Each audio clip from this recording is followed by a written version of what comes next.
Oo-be-dooby-do, where are you? Hello, my name is Will and you're listening to Exploding Helicopter, the only podcast in the world celebrating films where helicopters explode.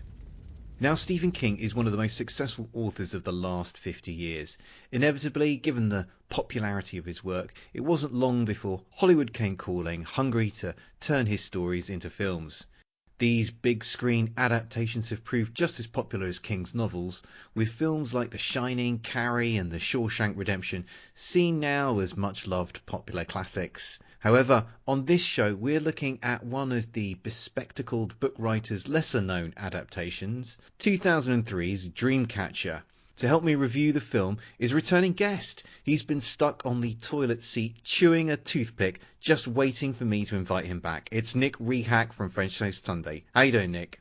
I'm doing great, Will. How are you? I'm very good. And Good. yeah, I'm glad to have you back on this podcast, and we're going to be talking about a Stephen King adaptation. Now, he's obviously a hugely prolific writer. I think he's written something like 100 books now, and there have been many adaptations of his work. And do you know how many film adaptations there have been of Stephen King novels? Let's go with 27. It's substantially higher than that, Nick. It's Really? 47. Get the hell 47. out of here. What? I know, I couldn't believe it myself.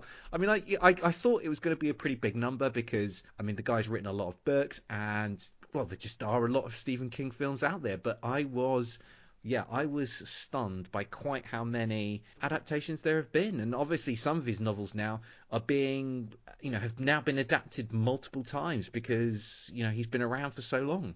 Yeah, I mean, and they do remakes every so often. They just did Pet Sematary, and then some of them kind of like their movies, and then their television series, and vice versa. So that's wild, though. Yeah, and we're now even getting a Shining sequel, aren't we? Yeah, I'm kind of looking forward to that. I'm keeping my expectations tempered, of course, and it'll be interesting to see how they deviate from the book. But I'm intrigued for sure. I didn't think I would ever see something like that, and I saw the trailer, and I was just like squealing for joy. I'm like a little kid. Well, talking of Stephen King film adaptations, what is your favourite Stephen King film?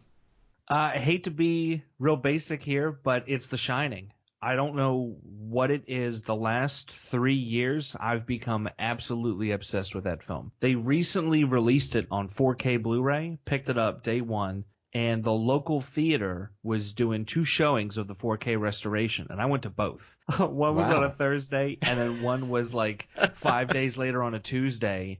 And I went, Rob and Jess from FTS joined me for the second one, but the first one I went by myself, and I enjoy this movie so much. I'll have to send you a picture.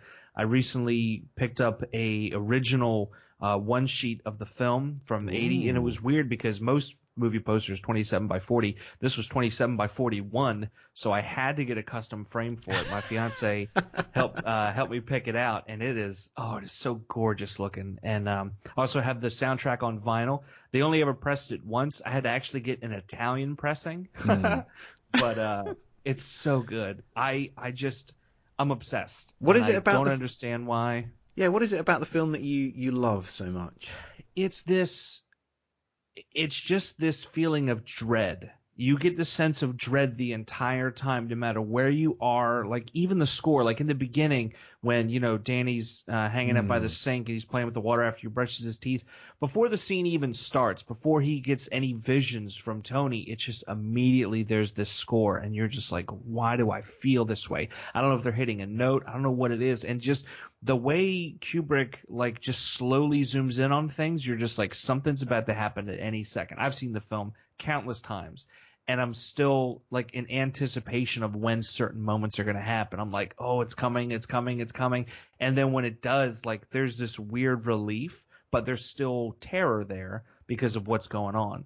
And then I don't know, with the 4K restoration, there are some gorgeous shots in there. Not all of it's great, but there are some gorgeous moments. And the score, I don't know what they did to the soundtrack, but they amped it up, and you can really feel like the cellos and the depth coming through, especially in the second half when, things start to go a little south. Like, it really steps up, and it really just adds so much more to the film. And I'm so excited to have picked up the 4K. I'm so excited. Okay, I think it's time we got stuck into Dreamcatcher. So let's listen to the trailer and see if someone can make a heavy-handed reference to the film's title.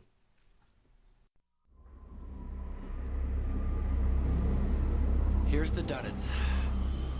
Our Dreamcatcher. Wish he was here. A circle of friendship. To the Duds. To Douglas Cavell. To Duddits. A web of mystery. Jonesy, Yeah, Beef? you be careful. Be careful of what?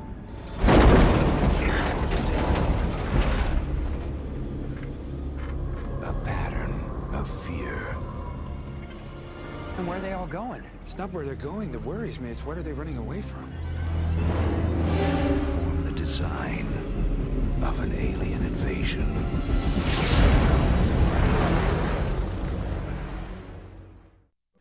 So, 20 years ago, 4 friends, Jonesy, Henry, Pete and Beaver, help a strange boy named Duddits who's been cruelly bullied. In return, the mysterious Duddits confers on the group of boys uncanny powers that psychically link them. Flash forward 2 decades and the friends make their annual visit to a hunting cabin in the woods, but when they reunite they find themselves in the midst of a deadly alien invasion. I'm going to leave the explanation of the plot at that because there just isn't really enough space on the internet to try and lay out the plot fully. But instead, I'm just going to go over the cast. So we've got Damian Lewis, Timothy Olyphant, Donnie Wahlberg, Morgan Freeman, Tom Sizemore and Thomas Jane. The film was written and directed by Lawrence Kasdan, who most people should know from his work penning the script to Raiders of the Lost Ark and The Empire Strikes Back. He's also directed some very good films as well, including Body Heat, Silverado and Wyatt Earp. Dreamcatcher has a 5.5 user rating on IMDb and a 35% user rating on Rotten Tomatoes. But having got all that out of the way, Nick, what did you make of Dreamcatcher? Dreamcatcher's been a weird movie for me. I remember watching it a long time ago and just thinking, like, what the hell is going on? This is terrible. Like, this is not good. And when you brought up the idea of watching it, I was like, I absolutely want to. And it's weird you brought it up because not 2-3 days earlier, the French Toast Sunday gang was talking about how insane this movie is, and we all need to rewatch it. And I'm like, that's kind of weird that, Will would reach out of the blue to talk about it. I'm like, all right, I'm for it. And going into it, yeah, it's still terrible, but it's amazing at the same time. Because it's just so insane. There's no gradual pace. There's no like, hey, we're getting there eventually and all these pieces are adding up. It's just like, and we're here, and we're here, and this is happening, and that's going on for no reason. And it's just absolutely bonkers. Absolutely bonkers. Yeah, I mean, it's like somebody put bits of Alien, bits of The Thing, bits of Stand By Me into a blender and like just hit Blitz and and then kind of quickly drunk all that mess down and then just vomited it back up on the screen and like, here's Dreamcatcher, because it is just bits of so many different films thrown together in a real hodgepodge way. I mean, Stephen King is lifting from other sources, but he's also like ripping off himself as well with this kind of group of boys, and there's 2 separate timelines, or they're linked by experiences that they had together as a child, and they then as adults need to resolve this trauma or incident that happened to them as kids, which is something that has featured in multiple sort of King novels. And yeah, it just is like yourself. I just sort of watched this film and I finished watching it and I was just like, I cannot believe what I have just seen. I mean, it is. Yeah. We've got a lot of very skilled, very experienced people making this film. I can't believe that all of them collaborated and came up with Dreamcatcher, because it just seems to, surely somebody somewhere was going, this is a mess. We should stop and rethink. But no, they wrote the script. It got made, it got edited, and it got released in cinemas. It is just an unbelievable film. Yeah, and it's one of those things where every step along the way, somebody went, guys, this is great. Let's keep going. Let's keep making it. And the really disappointing thing is you have Lawrence Kasdan directing it. You have William Goldman helping out with the screenplay. William Goldman has won 2 Academy Awards. He has written Butch Cassidy and the Sundance Kid, Princess Bride, All the President's Men. He has done incredible. I mean, he did the Hearts in Atlantis screenplay, which is based off another king. He did Misery. He's done like all kind of stuff. And it's like, what are you doing here, man? Like, what are you? It's like when an old rock band from the 70s and 80s is like, hey, we're going to go on tour and play all the hits, and you see him and you're like, Rob Halford, you don't have it anymore. What happened to you, Judas Priest? What happened to you, Kiss? Like, what's going on here? Well, it's just an extraordinary film, and the tone of it is all over the place because, at moments it seems to be going for some kind of creeping dread, sinister sort of vibe experience, but then it completely undercuts that with moments of like gross out comedy. And so I cannot believe the number of fart gags there are in this film in moments which are meant to be quite tense. And adding comedy into those types of moments, that is something that you get within horror type movies, but it just in this film it's clearly just completely inconsistent. And what did you make of the goddamn tone of this movie? It was insane. I'm so glad you brought up the farts. There are times I'm watching this and you would hear this little fart sound effect. I'm like, is this Morning Zoo Radio? Is somebody in the edit just have a soundboard and they're like, oh, fart, put a fart here, I'm going to put a fart there. What would have made sense is if they ramp up the tension and then there's a fart joke or some kind of joke to kind of, okay, we're going to let out some of the steam and we're going to ramp back up again. And there's a little bit of a joke and then we ramp back up. And then, you know what, instead of a joke, we ramp harder and then go from there. That would have made it a little more interesting. But like you said, tonally, it's all over the place. It's like a Farrelly Brothers comedy in parts. Yes, and everybody, it's like they whispered to each actor. Like they went to Timothy Olyphant and they said, hey, this is like a weird romantic comedy. Or they went to Damian Lewis and he said, hey, you know who Jerry Lewis is? Do something like that. Or they said to Jason Lee, and they're like, just be you. Just go be you. And then to Thomas Jane, they said, hey, this is a really intense drama. And to Morgan Freeman, they were like, just go. Just go. Here's some weird eyebrows we're going to glue on your face. Just go. Yeah, and none of that melange of influences comes together in anything like a sensible way. I mean, there are just so many catastrophic choices within this film, and I think the one that really the sequence that really stands out for me is the moment that takes place when in the cabin in the woods that all of these characters go to. So they've gone out to this cabin in the woods for this annual reunion that they do. The situation turns completely sour when they take in this stranger. He's very sick, he's very ill, and then it turns out that something very unpleasant has been gestating within his body. They trap this creature, whatever it is, within the toilet, and one of the characters is sitting on the toilet lid to trap him in there. One of the other characters goes off to try and get something to kind of lock this toilet seat down, and this character then decides he really wants to get these toothpicks that have fallen onto the floor. He wants to get one of them so he can stick it in his mouth and chew on it. And this guy's facing life-threatening peril, but he's going to risk getting off the toilet seat to get a sodding toothpick. And it was this for me was the jump the shark moment of this particular movie. I don't know if it stood out in your mind as much as it did mine. Oh, it's so frustrating because the film could have gone in so many different routes, and you're looking at it like, what are you doing? Just say he's getting tape. Just he'll be right back. Just give it a minute. You can't go a minute without a toothpick. And they don't even talk about the toothpick. It's just a thing he does. And like when he's taking a shot at the bar, the toothpick happens to be there. Not once is it addressed. If it was addressed, it makes no sense. We don't see any childhood trauma where he constantly has to have a toothpick in there. It's nonsense.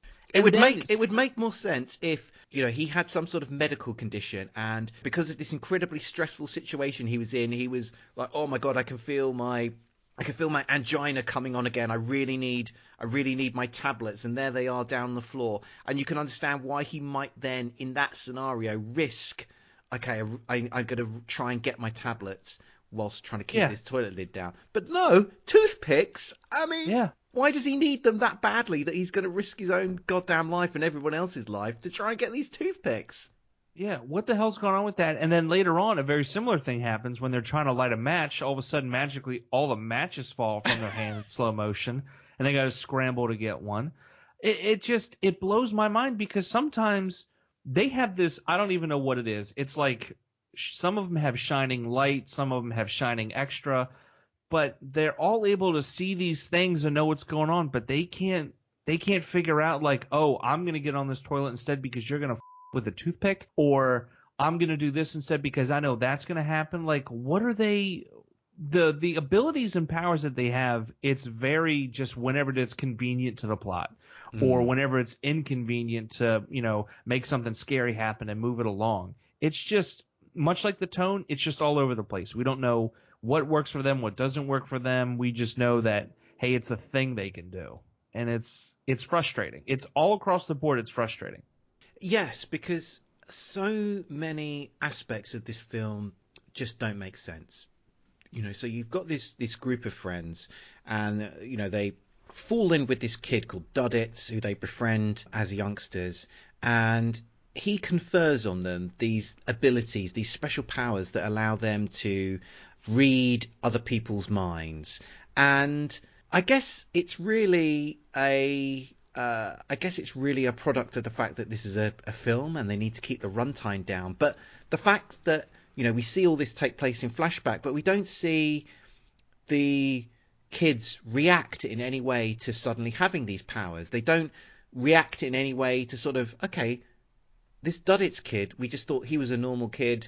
How come he can actually give us special powers? There's no reaction to that. And that type of people's logical reactions to experiences that happen to them are just, time and time again with this film, they're just never addressed. And I'm assuming it's just because we got to keep this thing under 4 hours, so we haven't got time to kind of go into all that. We're just kind of gonna roll with it. Yeah, but you think that some things they would want to explore a little bit. They would want to understand. Absolutely. More. Like, let's figure out what's going on with this toothpick. Or, hey, why do I have this weird power? Where are the kids freaking out? This is where it would be perfect. As soon as they get their power, Little Beaver, all of a sudden he freaks out and he's got a panic attack. And now he's got to have an inhaler. And then whenever he has a panic attack, he's got to use an inhaler. So when he's on the toilet, has a panic attack, oh no, I'm fumbling with my inhaler. It just so happens to fall in a spot where there's not this gross blood. Yeah. Let me try to reach for it. That makes much more sense. That would add tension. Instead, I'm like, don't go for this toothpick. If you go for this toothpick and you die, it's your fault and you're stupid because of it. Like, I have no sympathy for you. No sympathy. Well, there are a lot of well-known actors in this film. Who stood out for you for good reasons or bad, Nick?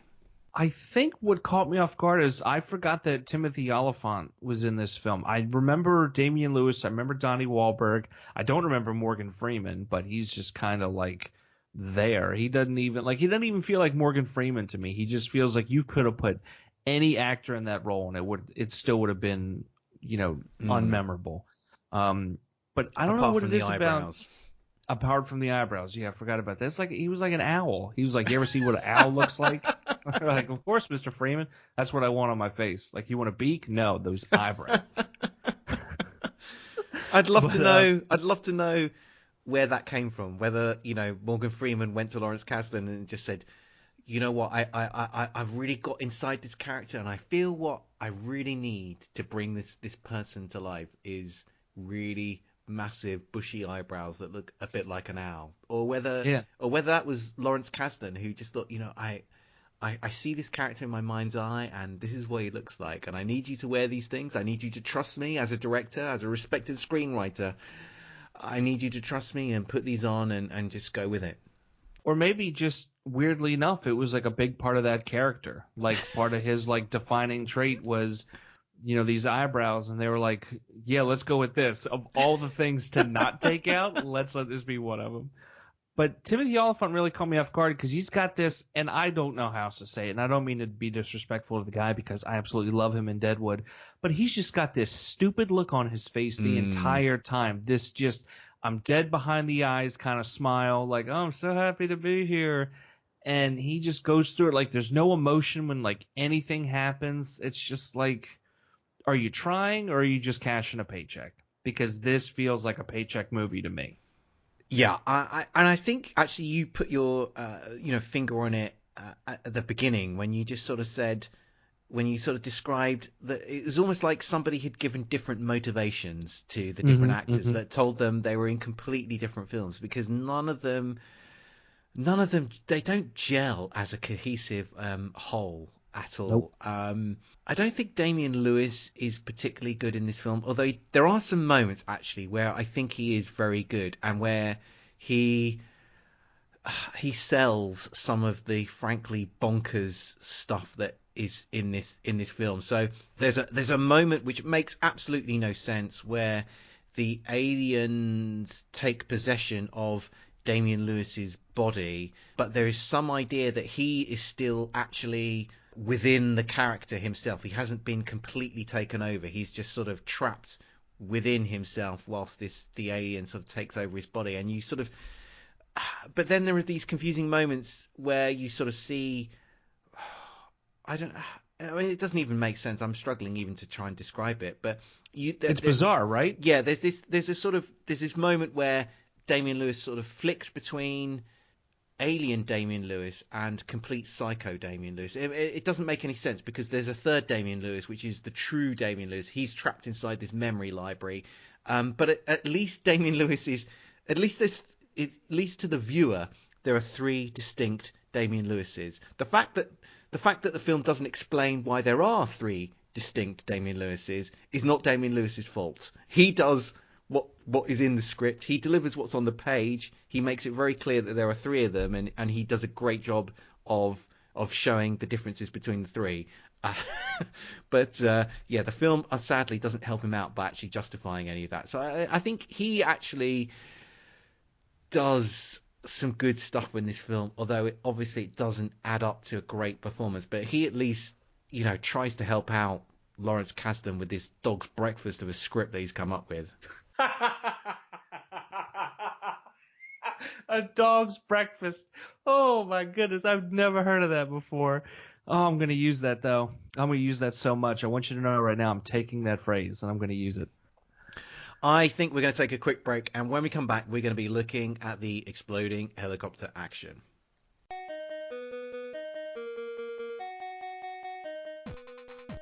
MovieMavericks.com, broadcasting current box office breakdowns, movie news, and reviews. Now for your hosts, Jason and Trevor. Hey now, even though we're over 200 episodes deep into the Movie Mavericks podcast, it's still not too late to start listening. Where every show we give you 10 truths, 20 lies, and a bunch of Hollywood secrets. It's like existentialism slipping into nihilism. MovieMavericks.com. We're back, and now we're looking at the exploding helicopter action. This takes place during the film's climax. Morgan Freeman steals a helicopter and seems intent on revenge against Tom Sizemore for his character's betrayal. Freeman flies overhead, shooting at Sizemore using his attack chopper's guns. Sizemore returns fire and knocks out the tail rotor of the Hughes 500 helicopter. With control lost, Freeman crashes his whirlybird into the ground, whereupon it explodes. Nick, what did you make of the exploding helicopter action? I liked it, but at the same time, it felt very generic. It felt very run-of-the-mill. I did like the vast explosion at the end. I feel like you don't really get into it. In this one, you were definitely up in there, and the fireball. I mean, it was big, it was taller than the trees, and it's rare that you get one that big. Usually, it's off in the distance, or it just kind of explodes, and you get like a sphere of fire. But rare, I think, and you would know though because you've seen hundreds. But just to see like this huge like cascade of fire just coming up out of the earth, like it was just great to see. So while the downing of the helicopter itself was, ho-hum. The explosion was well worth the wait. Oh yeah, I mean it was a massive explosion. I always enjoy seeing pyrotechnics on the scale that we get to see here. One of the things I really enjoyed, and I love seeing this in an exploding helicopter, is where a helicopter is fatally damaged, and in this film we get to see inside the cockpit. Morgan Freeman's at the controls. There are kind of emergency lights flashing on his dashboard, and there's an alarm sounding as he's waggling desperately at the controls of the helicopter. And then obviously we see the chopper disappear off behind some tree lines before crashing into the ground and exploding. But I do love to see pilots desperately flailing at the controls, alarms sounding. I do like to see that. I do think marks have to be deducted, though, from having the helicopter disappear behind that tree line when it impacts with the ground. It's all a bit obscured. I mean, the big fireball is obviously fantastic, but we don't really get to see much detail of this helicopter crashing into the ground. Well, I think they did that to save on the CGI budget because they knew they would need a lot for the worms and the aliens and everything else that we see. So they're like, you know what? Just put some trees up, but we'll put a little bit extra in the pyro. And the special effects were like, hell yeah. I mean, actually, do you think how much of the size of that explosion do you think is just down to the aviation fuel, and how much of it do you think is down to Morgan Freeman's eyebrows just burning up? You know what? I never thought of that before. But if you think about it, that's a very small helicopter. Clearly, you're going to have one, maybe a second person in there. But I think it's just a single pilot, just like a scout copter more than anything. That's not going to have a lot of gas. You want to be able to go long distances, see some things, and get back undetected. So it's got to be the eyebrows. It's got to be when it hits, it goes, but it catches them eyebrows, and it's just gone. It's just it's so ridiculous. I can't get over those eyebrows. Can I say one other thing too? Let me pull this up. He says a quote when Morgan Freeman is getting ready to go after everybody. He says, and I quote, "These mothers are as harmless as a fox in the hen house, and I'm here to kick some ass." What? Are you having a stroke? Am I having a stroke? Because who says that? And then you go off and do the helicopter bit, but like, what? It doesn't make any sense. It's like they had a dartboard and they're like, all right, we got some old phrases here, and they just threw them out there and like, it's what we got. Let's make it work. It just doesn't. Oh, it doesn't make sense. Now there is another sort of helicopter scene that we probably should address in this film, and this occurs a little bit earlier in the film when Tom Sizemore, who is Morgan Freeman's right-hand man, leads a helicopter attack on the aliens' spaceship, and we see these helicopters come in, they do an attack run, and a couple of them get, I guess, sort of sucked into the alien spacecraft, and they sort of get consumed by, I don't know, a force field. It's kind of hard to really understand what's going on in that scene, just as it's hard to understand what's going on in most of the other scenes in this film. I, for one, I'm going to put my neck on the line here, Nick. I'm going to say they didn't count as exploding helicopters to me. I'm tempted to agree with you. I think it could go a couple of ways. When I see it, I think of it as the red dust could be, or whatever it is. I look at it as a red dust, and it's more of like a sandstorm's coming and it kind of knocks them out of commission. We don't see an explosion. We don't hear an explosion. So maybe they just got off scot-free and they had to bail. But another part of me wants to believe they just got disintegrated. It was some weird alien force and they're just gone. They got zapped up. Somebody snapped their fingers somewhere and they just withered into nothingness. But we don't see it. We don't know. So I am going to have to side with you in that it is not an explosion. Yeah, I think disintegration is probably what happens to them. But we don't have any visual confirmation of what happens to them, and we certainly don't have, in my view, visual confirmation of an explosion. So I think that we have to exclude those from the exploding helicopter canon. So I think the exploding helicopter death toll in this film just stands at a solitary one helicopter in this movie. And it's a shame too, because I can't for the life of me think of any film where a helicopter is just disintegrated while midair or in action. And it would have been really cool to see something like that. Well, you can put that out there as a copyright free idea for filmmakers. There you go. To take it. It's available. It's available to you under Creative Commons license. Perfect. There you go. There's the Exploding Helicopter podcast. We're a public. We're nothing if we aren't a public service. Bingo. Exactly. And I couldn't be more happy to be a guest and be a part of it. Okay, I think that just about wraps things up for this show. Nick, thanks again for joining me on this show. Would you like to take a minute to plug your own podcasting and inform our skeptical listeners that you do actually have a new episode up online? We have a few episodes up online. I'm so excited. I know. I'm so excited to say this. We are actually back. I've been saying it for a while, like, yeah, we'll be there. It's official. We're finally there. We've been recording. I've been editing. Currently, we're just on a bi-weekly schedule until we can nail down some more specifics to go back to a weekly. But we are a bi-weekly podcast right now. We had an episode about space films. We had a very big catch-up episode. We have some really exciting topics that we are looking forward to getting into. I don't have them in front of me, or I would share some with you. So definitely check those out wherever you get your podcasts, FrenchToastSunday.com. I believe the Twitter is still active at FTS Tweets. And as far as myself goes, obviously you can catch me here on Exploding Helicopter and some previous episodes too. Give those a listen. But I'm on and off on the Lambcast. Recently, there was a Lamberty episode. I contributed some questions and categories, so that's always a fun chuckle. So check all that out. Thanks, Nick. And as always, don't forget to check out the Exploding Helicopter website, explodinghelicopter.com, for reviews about films where helicopters explode. We'll be back soon, but until then, keep watching the skies for those exploding helicopters.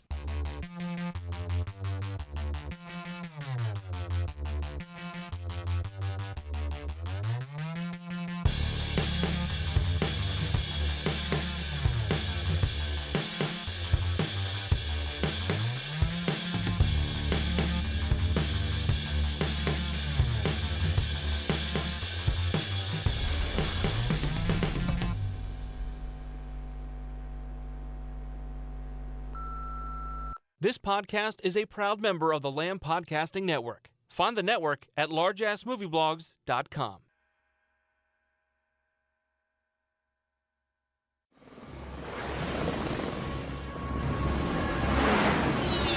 Please, don't hurt us. We're dying. There's no infection here. Whose radio is that? It's not the radio, boss. They're putting it directly into our heads.